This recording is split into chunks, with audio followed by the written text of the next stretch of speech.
Alors c'est un règlement qui vient doter l'Union européenne d'un cadre harmonisé concernant les cryptoactifs. MiCA, ce sont les initiales de Market in Crypto Assets, marché de cryptoactifs en français. C'est un règlement qui a fait l'objet de longues discussions et qui a finalement été adopté au printemps 2023.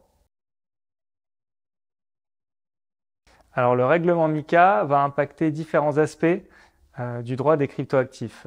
Les premiers concernés, ce sont donc les PSAN, les prestataires de services sur actifs numériques, qui vont voir les obligations qui s'appliquent à eux considérablement renforcées. Alors il faut noter que ça a déjà commencé au sein même du droit français, puisque les entreprises qui voudraient déposer un dossier aujourd'hui à l'AMF seront soumises à un enregistrement qu'on qualifie de renforcé et qui est déjà beaucoup plus exigeant que l'enregistrement qui existait jusqu'alors et qu'on appelait enregistrement simple. Avec MiCA, on va passer encore à une marche supplémentaire au niveau des exigences qu'on leur impose.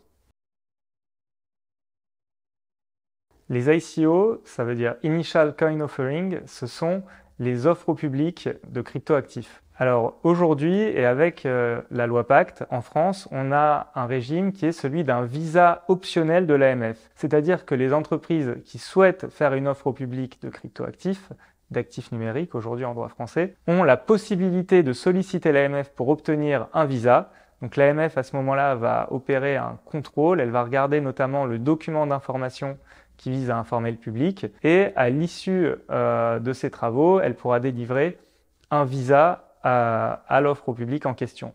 Avec MiCA, on change complètement de modèle puisqu'on ne sera plus sur un visa mais sur une simple notification en amont de l'offre, c'est-à-dire que l'autorité ne va pas faire tout un travail comme elle le fait aujourd'hui, on va simplement lui notifier, elle aura des pouvoirs qu'elle pourra exercer si elle le souhaite, et en revanche, cette notification ne sera pas optionnelle mais obligatoire.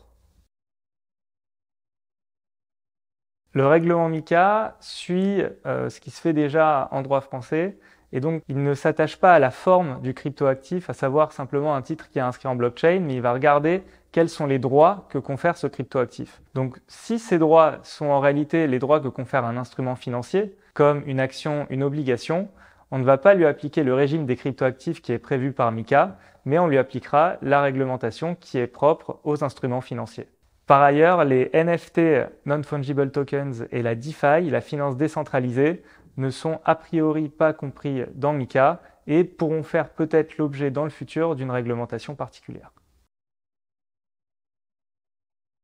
Le règlement MiCA va entrer en application de façon progressive. Tout d'abord, tout ce qui concerne les stablecoins, c'est-à-dire les crypto-monnaies qui ont vocation à refléter la valeur d'une monnaie qui existe, souvent le dollar ou alors l'euro. Donc toute cette réglementation va entrer en application à partir de fin juin 2024. Tout le reste du règlement va entrer en application fin décembre 2024.